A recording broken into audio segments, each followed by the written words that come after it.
Hello, beautiful souls. I'm Monica Fernandi, and I'm going to talk to you today about 5 easy ways to find your next soulmate in your 50s. Yes, you heard it here. 5 easy ways to find your soulmate without using a dating app. A dating app? No. This is easy stuff that's in your hands, and get ready, get set. Here we go.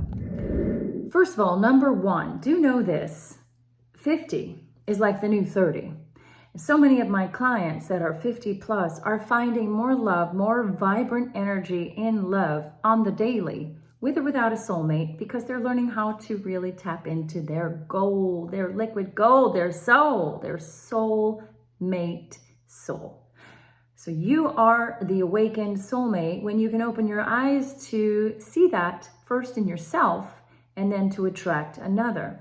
And the bottom line is, dear beautiful soul, it is not a crisis. We are not in midlife crises. Let us look at it, pivot that around to an adventure. You are able to see it differently when you realize it's not crises, it's an adventure. Perhaps, yes, we are on the second half of our life and therefore a mortality check that makes us rev up the engine a bit and want what we want a little bit quicker because we know our time might be limited, but that's okay. Like a fine bottle of wine, you get wiser with age and you know what it is you want, or do you? So let's just see about that. First of all, if you have come to this point and you're like, okay, the second half of my life, now what? And you feel like you're giving up. No. Let's turn that around and know that, you know what, just like losing weight is maybe slower as your metabolic engine slows down in the second half of your life, but the ability to lose that emotional baggage, lose that stuff that weighs heavy on you so that you can what? Live freely, and more love comes at you when you do lose that baggage. So let us, number 1, start with trusting your gut. Trust your gut. And that requires listening to these feelings that you get viscerally into your belly that might be telling you either A, get out of a toxic relationship that you feel is a dead end, is not going anywhere, or B, there's something in that person over there that I'm getting a gut feeling about. What is that about? Do I get brave and go over and speak to this person, or what do I do? Okay, and then you go into a meditation, or you figure out, how am I going to follow through with these gut actions? And because a lot of us we don't take that gut instinct. And sometimes, on the contrary, the gut feeling can save your life, can truly prevent you from, taking a wrong turn where there would have been an accident down there that you were not part of because you trusted your gut, for example. So that gut feeling is pretty serious stuff. So trust your gut when you get that feeling about somebody. It's like that Some Enchanted Evening from South Pacific. And there's a lyric in that song, and you see him across a crowded room, and it's like that, bam, love at first sight, that kind of gut feeling. That's what I'm talking about. Trust your gut. Trust your gut. Number 2 is to speak out and be heard. This goes in either direction. So if you have a gut feeling and you're in a toxic relationship and you feel like, okay, I'm being torn, my head says stay, my gut says don't stay, you need to speak it out. You need to get that lump out of your throat. You need to be heard so that you take action, and everybody is better off in so doing, even though there's bumps and hurdles in the way. Once you do open it, that voice of yours. But being heard is key. And oftentimes, us women especially, we are squelched. Our voice has been squelched. We've been, maybe as children, seen and not heard, and so on. And to be encouraged to let your voice out, trust it. Now, I'm not saying purposefully hurt somebody, but to speak your own heart and soul is on you. So trust your gut. And then number 2, speak out, let your voice be heard. All right, number 3, fall in love with your own soul, beautiful soulmate. Fall in love with you. So take a look into your eyes on the daily. Look into your eyes.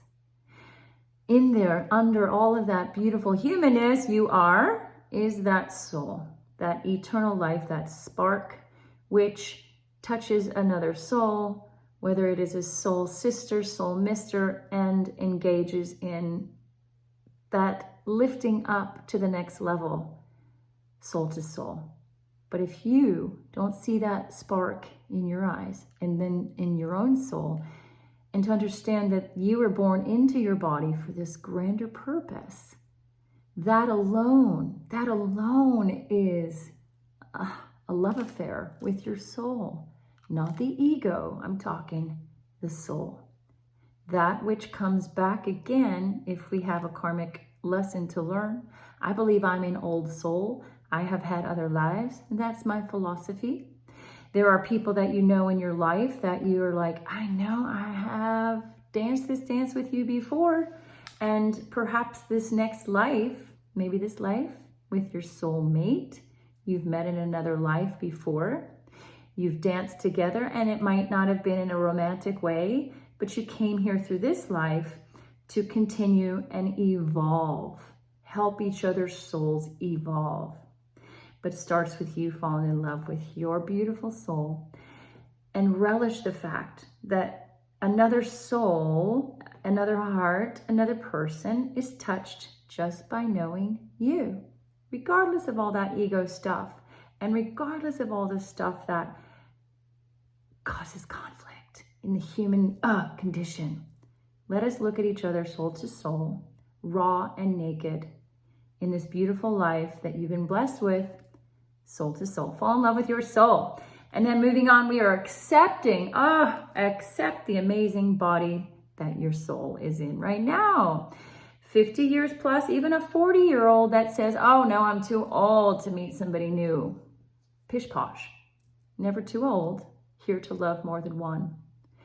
Loving another starts with that ability to accept where you're at right now. And acceptance is a pretty hard one. I have a blog I wrote about it, 3 ingredients to grow stronger. And acceptance is one of the ingredients that sometimes you can't always find that in your cupboard. Forgiveness is another, and resilience is the other. Three really big ingredients we need to grow from and through. But let's talk about our physical being. Our physical being, which ages, we know. We age and we work against gravity every day, and everything goes with gravity. But again, it is soul-to-soul connection. It's the unconditional love and the acceptance of who you are in your skin and loving on your skin and loving your body.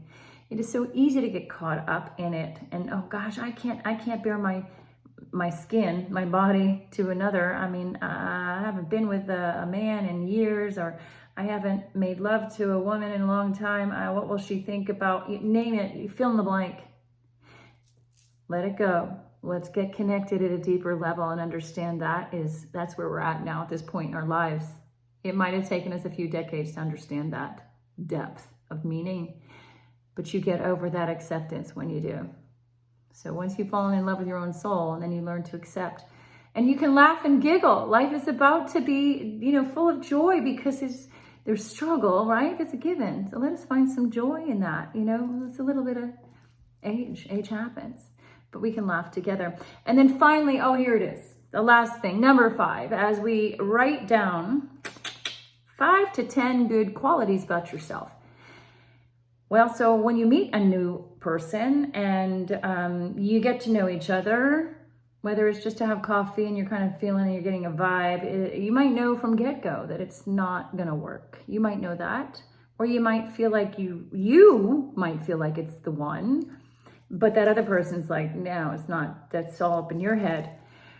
But if you're ready to, it's kind of like a job application, sell yourself, right? To understand all these years, all these relationships that you've had to this point have taught you a thing or two, no doubt.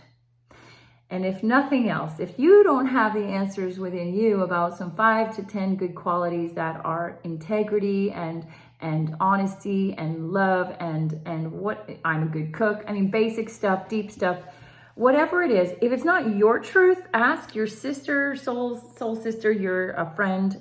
If you can't come up with these words, these descriptions about some highlights of you, then ask a friend. So that's what a coach will help you do, to bring out these beautiful things within you, to understand that you have that ability to own it. It's not to brag it. to brag or boast, but it's to be humble in humility and to know that you are here, uniquely you, to touch another soul, or 2 or 3 or 4, and know that your legacy is that. What is it that someone else, when in relationship with you, whether past or current or future, what is it that you do that makes them feel a certain way? It is unique to you. It is unique to you. And I'm sure once you really sit quietly, you can find more than 5 to 10. But I am here for you to understand that you and me can work together as a team, and I can help you even pull out more of those. And we have more fun doing so. Because as I said earlier, life is too short to be struggling. Let us laugh. Let us have some attitude of gratitude, and let us just breathe easy while here in this amazing temporary home, this body, this planet, and awaken to the fact that there's more love for you waiting for you. So let it go. Let go of the drama and the trauma, and let's move it forward. I'm here for you. Till next time. These 5 strategies are easy for you. And if you need help, I'm here for you. Till next time.